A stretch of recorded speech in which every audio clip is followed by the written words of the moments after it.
Okay, hi everyone. I want to welcome you to a new video from runhorse.com sports, and we're going to talk about one of my favorite subjects, and that's poker. And specifically, this video is called 10 mistakes that new poker players make. And I want to let you know what these mistakes are, and you've probably seen people make these mistakes. Maybe you've made them yourself. I probably made them when I started out as well. Hopefully you can avoid these mistakes yourself. Mistake number one, that's folding the big blind if no one has raised previously. This one applies especially in tournaments because a lot of new players, they're not that familiar with, they look down at their hand and they see a poor starting hand, maybe like a 4-6 offsuit or a 5-7, something like that. They just assume that they're going to fold. Normally that is a hand that you would not play. But if you're in the big blind and no one raises you, it does not cost you anything to see the flop. So say the blinds are 50 and 100. You already have 100 in there. You already have those chips in. They're already committed to the pot. If you are the big blind and the action comes to you and it's just checked down or it's just called, there's no raise, the small blind decides to fold or they decide to just call. In a case like that, you could flop two pair. You could flop a straight. So you have some possibilities there. If you're playing a 5-7, the flop could come 3-4-6. You might end up with a straight, or it might end up with three of a kind, or you could even flop a full house. It could flop 5-5-7. So sometimes those bad hands turn into good hands. A lot of new players make that mistake. I'll see it come to them. There's not a raise, and they'll just go ahead and muck their cards. That's a common mistake that people will make. That's folding the big blind if no one has raised. Okay, let's move into mistake number two that I see a lot of new players make, and that's overbetting two small pairs. They get in love with that. They flop two small pairs and they fall in love with that hand, and it's a very dangerous hand, and let me tell you why. When you have two low pairs, say you're playing those 4-6, something like that, a 2-4, whatever it happens to be, and you flop two pair and the flop comes 4-6 and a jack. A lot of things can happen here because there's one thing that can happen is you can be counterfeiting. You're winning at that point with the two pair, but when the turn comes, if the board pairs, if the board can pair higher or the turn in river, you can end up with nothing, or the other person can make a higher two pair as well. So if you flop those two low pair and you have a 4-6 and someone's playing that ace jack and the flop is 4-6 jack and it comes running tens, comes 10-10, now that person has jacks and tens. Your two pair is no longer good, does not play against the tens and jack. It's called being counterfeit, and it happens quite often in no limit hold'em. Or the other scenario is a person could have a pocket pair, they can have an over pair, they might have pocket kings. You flop that two pairs, 4-6 jack flop, you flop that two pairs, the 4 and 6 for example, and the turn comes another jack, it pairs the board. So now there's a pair of jacks on there, so your 4-6 no longer is two pair, you only have jacks and sixes with a 4 kicker, so it turns into a very poor hand, and that person with the over pair is now leading small cards and making two pair. And I see a lot of people, especially inexperienced players, and they will go broke with that hand. So be very, very careful with that. Okay, let's move into mistake number three that a lot of new players make, and that is going all in too often. And I see that quite a bit with new players. They want to just go ahead and they want to go all in. When they get a hand, they just seem to go crazy sometimes. They just go all in. Especially in a tournament, I notice that a lot. They flop something and they go all in. There's a couple reasons you don't want to do that. So say you flop top pair, you have an ace queen, and the flop comes queen jack 10. That's a dangerous flop for ace queen because it's easily someone could have two pair. They could already have the straight. They could have ace king. They could have king 9. They could have flopped two pair. They could have had queens and tens. So you'll see a lot of people, if there's a flush draw out there, there's a straight draw, they'll just go all in. You could already be beat. That's one thing, you might already be beat. Why play for all your chips? I like to be a little bit more conservative, especially if that person has a lot of chips in front of them. They have money to play with, whereas you would be all in that spot. So sometimes you don't really need to bet that all in. You can just, if you're not sure what the other player has, you can test it with and I'm not saying to bet really small, but a pot size bet. A lot of times that works. If someone does bet on the flop, say they come out with a pot size bet, instead of going all in, you could double their bet. You could triple their bet, whether it's a tournament or a cash game. You have some chips left to play with, or you have you can make the decision if someone decides to go all in over the top of you there. then you have to reconsider your hand because you might not have been as strong as you thought. If you do have aces or kings and you go all in and there's not a lot of chips in the pot, it's unlikely you're going to be called. So it's just not a good play to just go all in. That's a mistake that I see a lot of new players make. Go all in less, because poker is more about playing than just a lot of all ins. Because another thing, they say all in works every time except once, and that's the problem. If you lose that one time and you're all in, you're out of the tournament or you're broke. Mistake number 4, and that is throwing your cards in or mucking your hand before the pot gets pushed to you. And I'm going to talk about this, and I've seen this happen more than a few times. You have to be careful about this. What happens is you're in a hand and you make a bet and no one calls, and you think that you won the pot, and they go ahead and they muck their hand. You muck your hand. What happens is someone still has cards in the hand. So if you muck your hand, you throw it into the muck pile, and the dealer mucks it, and you think that everyone's folded, sometimes there's someone there with their cards, and they've got them a little bit hidden. You got to be careful with that. They have their hands covering them, or they have them behind their chips. Yeah, you made a bet, and the next people are coming around, and they started to fold their cards, and there was another person. You thought everyone had folded. Sometimes the dealer even thinks that, so you have to be careful. You go ahead and muck those cards, and then all of a sudden, there's a guy over in the corner. He says, oh, wait a minute, I still have cards. And sometimes they actually do that. They try to pick up a pot. There's actually players that do that. It's kind of sneaky. It's not nice. It's not nice when they do that. Sometimes they're just on their phone. They're not paying attention. Now people have those headphones in. You want to hold on to your cards until the dealer pushes you the pot. Do not muck those cards. Do not throw them into the muck. What you do is you hold on to those cards. First of all, table the cards. If you think you have the winner, you table your hand. Show that you have the winner. So you got to be very, very careful with that. Do not muck your cards until the pot is pushed to you. Let's move on to mistake number 5, and this is a similar situation to number 4.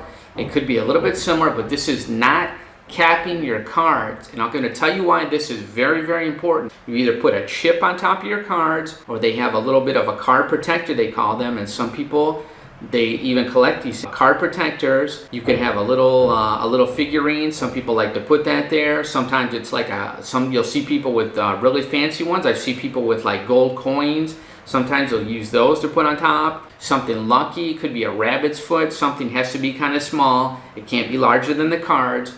So what you do is when you're going to play the hand, you go ahead and place that on top of your hand. First, I go ahead and look at my hand normally. I look down and see what I have. Not exposing the cards too much. Make sure you cover the cards. That's very important as well, so someone else is not getting a glimpse of your hand. You see a hand that you like, you're going to play it, so you lay them down and you go ahead and cap the cards with a chip or with a card protector, if that's what you're going to do. And the reason you do that is, especially if you have the cards out in front of you a little ways, the dealers, they're trained to go ahead and take those cards, okay? The dealer is trained like that. So when they see cards out in front of you, sometimes they just go and they grab them and they just go ahead and fold them. And you may be in a hand, I've seen this happen, especially if you're sitting close to the dealer. If you're close to the dealer, you have to be very, very careful with that, because if you're in the 1 seat or the 10 seat, anytime there's anything within a dealer's reach and it's not capped, they tend to reach out and they tend to fold those cards because they think that you do not want to play. Because a lot of players, they will just push the cards out in front of them, and that signifying that they will fold. So I've seen this happen. People have been in pots. I've seen some big pots. I've seen huge pots lost over this. People have had pocket aces, pocket kings. Flop comes out. They might have even raised pre-flop, and then the dealer just subconsciously, he's just used to mucking those cards, he or she, and they're trained to do that. They're trained to muck those cards. So the flop might come out, they see those cards, and they just go ahead and muck them. And once those cards are mucked, the dealer cannot pull those cards out of the muck because he does not know which of those cards was in there. We'll see this happen from time to time, and sometimes the players will get very upset. And who can blame them but the dealer? You cannot blame the dealer because you have to cap your cards. That's what the floor will tell you. You have to protect your hand, and that is what the rules are. Protect your hand, and that means capping the cards. Okay, let's move into mistake number 6, and that is folding or betting out of turn. And this will upset a lot of players. You should always play in turn, and you will actually hear people tell you that, play in turn. And what that means is you do not play until all the players have played ahead of you, and then you go ahead and make your decision. You're either going to fold, you're going to call, or you're going to raise. And those are the options that you have. Sometimes people will fold at a turn. They know they're going to fold. They did not hit the flop. and they're just going to go ahead and throw in their hand, or vice versa, pre-flop, they're just decided to fold. Someone else is taking some time and they go ahead and just muck their hand. You'll see a lot of amateur players do this, and what it does is it gives information. It gives information to the other player, because if that player was thinking about raising and they see that you folded your hand, that's one less player that they have to worry about. So it may change what they're going to do.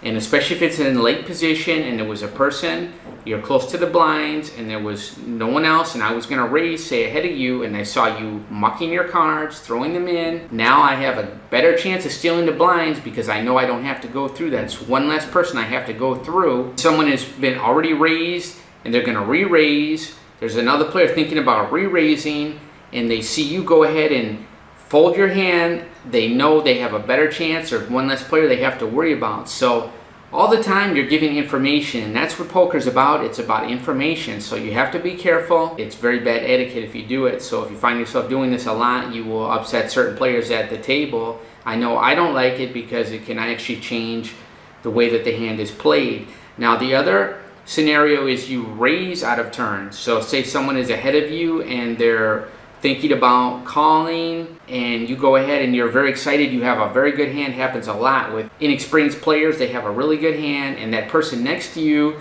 is actually thinking about calling, and you just get so excited to raise that you go ahead and raise, and that other person, they see that and they go ahead and muck their hand. So you actually cost you money in this situation. When you raise out of turn, it costs you money because there's other players that might want to call, but once they see you raise, they go ahead and fold because they know you have a very strong hand. And that is a very strong tell when someone bets out of turn that they have a strong hand, because they're so excited to get their money in, especially if they're a new player and they're not that experienced, that you know they have a strong hand. So you can actually cost yourself some money there. So those are the two scenarios that you can, that you can give information. Either way, you're giving information. That's what you do not want to do in a hand, is give information to other players. So be careful about that. Always play in turn. Let's move into mistake number 7, and that is seeing way too many flops. And you'll see a lot of beginning poker players, they will go ahead and make this mistake. They will see a lot of flops. They will see way too many flops, and they will go ahead and they will call to see the flop with just about any hand, hoping that they connect. And it's very, very dangerous. I talked about a little bit earlier, making the 2 pairs. That could be a very bad situation. What happens is you make a straight, but you make the low end of the straight. You have to be very, very careful when there's flops like 9, 10, jack, and someone can have that higher straight, that queen, king, they already have it, and you have the low straight. You flop the low straight. There's a couple ways that can go there. On a 9, 10 jack board, you can flop the queen 8, or you can flop the 7, 8. So you have to be careful. You have to think about, there's hands that can beat you when you don't have the nut straight or the nut flush. That's another hand that can burn you. You can go ahead and call with 2 low suited cards, 4, 9 hearts, for instance, say, and the flop comes 3 hearts. You flop a flush. You're all excited. Well, someone has that king high flush. They already have it. Or they flopped even worse. They flopped the nut flush. And when you flop a flush and the other person has a higher flush, you are dead. You are dead in the water. You are drawing absolutely dead. You have no chance to win. It's just a normal tendency. You just want to see a lot of flops when you're new. You want to play a lot of hands, and you have to tighten up that starting range. A real good poker player is going to see about 1 in 4 flops. That's average. That's about 25% of the time. If you find yourself overall playing more than 1 in 4 flops, you're probably making a mistake. And actually, new players should play even less flops because they're not that experienced. They should go ahead and play less flops. I would recommend about 1 in 5 or less. So you want to maintain those good starting hands. That's all you want to go into the hand with, is good starting hands, because that's always going to increase your odds of winning the hand, winning the pot. It's going to go up, and it's going to limit your decisions that you have to make, and that is something that is crucial to a new player. You want to limit the decisions that you have to make because you're not that experienced and you're not sure what to do until you've been in different situations. Don't make that mistake. It is a common new mistake, seeing too many flops. This is mistake number 8, and this is definitely a no at the table, and that is discussing any of the cards that you have before the hand is over. And that is one of the worst cardinal sins you can make in poker, because if you're discussing what you had during the hand, and there's action at the table still, you will guarantee you will upset the other players, and you are giving information away, and it could be crucial information. It's very bad etiquette. It is the worst etiquette that can happen, and it is very common. Okay, even for instance, say you fold your hand pre-flop, say you folded something, you folded 2 hearts, for example, or 2 diamonds, and the flop comes a flush, and a lot of new players are like, oh, I would have flopped a straight, I would have flopped a flush, I would have flopped a flush. And when you say that, even if you say it to your neighbor and I'm in the hand, I will pick that information up, I will hear that, and I will know that it's much less likely if you folded 2 diamonds and there was 3 diamonds on the flop, it's much less likely if I have a flush or if I have an overpair that my opponent has a flush already, because that's 2 less diamonds that are in the hand, for instance. Or if you folded that straight, if you would have flopped a straight, that's even better information, because if you flopped a straight and I have a straight, then it's almost impossible that my other opponent has a straight. So I know that he probably, if he's in the hand and he's betting aggressively, he has either some kind of draw, he has an overpair or 2 pair or a set, something like that, and I have a straight. So I will maximize my betting, and you can end up costing another player at the table a lot of money in that situation, and you will give information away. So be very, very careful about that. Hold your tongue. I know it's difficult sometimes. If you throw a hand away and you would have connected, go ahead and wait till the hand is over. Once the hand is over, you have to hold your tongue till the end. You could say, oh, I would have flopped a straight, I would have flopped a flush. That is the worst etiquette. Do not talk about your hand. If there is action, do not talk about that. And that is also grounds, if you're in the hand, for your cards to be mucked. So be very, very careful about that. Okay, let's move into mistake number 9 that people tend to make, and that is splashing the pot. Do not splash the pot. And if you don't know what splashing the pot means, is that's taking chips that you're gonna bet and just throwing them into the pile of chips, throwing them into the pot. And that is very bad, because the dealer does not know how much you're putting in the pot. It's the dealer's job to count those chips. Any chip is his job or her job to count those chips, and then to go ahead and add those to the pot. If you just take some chips and you toss them into the pot, that might be okay in a home game, but if you do it in a casino, you're going to be warned. You may end up with a problem there, because the dealer does not know how much you threw into the pot, so you could end up having to put more money into the pot. So you have to be careful with that. Do not splash the pot. It's very, very bad etiquette, and it also makes you look very amateurish. It makes you look like you've never played in a casino in your life, because that is something that any experienced player knows not to do. You will go ahead and put those chips out in front of you, and that's your bet, and then the dealer's job is to count that, and then the dealer will push those into the pot, and that's how everything works. And if you call the same way, the dealer has to count out those chips to make sure that you called the right amount. And if you go ahead and toss them into the pot, I'll take a big wad of chips and toss them into the pot, and he's not going to know, or she's not going to know how much that you bet. Mistake number 10, and that is to not announce a raise. So if you want to raise, you just go ahead and say raise, and then you can go ahead and you can put whatever amount of chips you want. So say someone had gone ahead and bet 50, and you just say, you decide you want to raise, you go ahead and you say raise, because that is for sure a raise, and then you can decide how much you're putting out. Now let's tell you why this is a mistake if you do not announce a raise, because what happens is you go ahead and reach for your chips. Sometimes you have a really strong hand and someone comes out with a bet, they bet 50 or they bet 75, and you want to go ahead and you want to raise them. Now you have to come out with at least double the bet to raise them. Okay, so if they go ahead and bet 50, you have to make it 100, or if they make it 500, you have to make it 1,000. You have to always double the amount of the bet.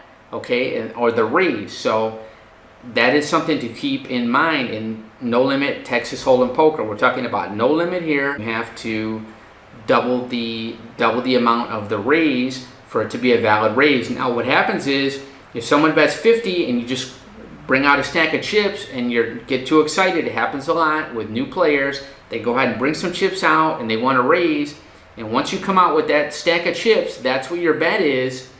You cannot go more than that. So that is the first problem. And here's the other thing. Now, if you come out with 75 or 80, you had a big stack of chips and brought them out, and the dealer cuts them out there, you did not have enough in your hand to raise. So guess what that means? That means you just call.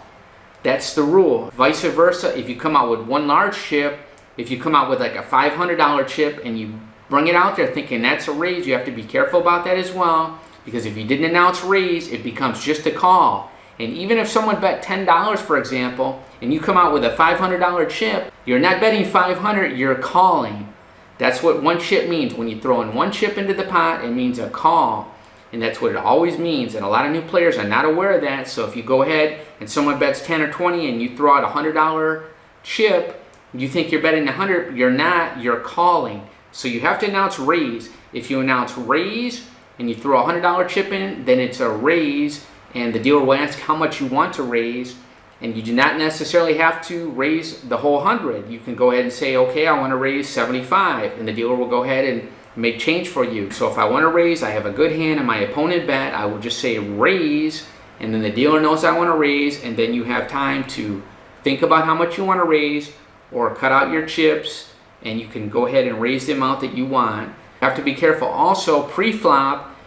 If you throw in one chip and you think you're raising, you're not. So if the bet is only 5, if the blinds are 5 or 10 in a cash game, for example, and you throw in a $25 chip, you're not raising to 25. A lot of new players don't realize that. You have to announce raise, because if you just throw in that $25 chip, it's a call, and now you just gave all your opponents information that you wanted to raise and you didn't. So they know that you have a pretty good hand already, so you've already given information away, so that's another thing you did, and you've tipped off your opponent, so you have to be careful about that. Very common to make these mistakes, so don't feel bad if you have made these mistakes. If you play poker, you will definitely see people making these mistakes, so hopefully you learned something from this video. I hope you enjoyed this video, and if you did, I would appreciate if you would like this video and you would consider subscribing to our channel. That's runhorse.com sports. Thank you so much, and best of luck at the poker tables.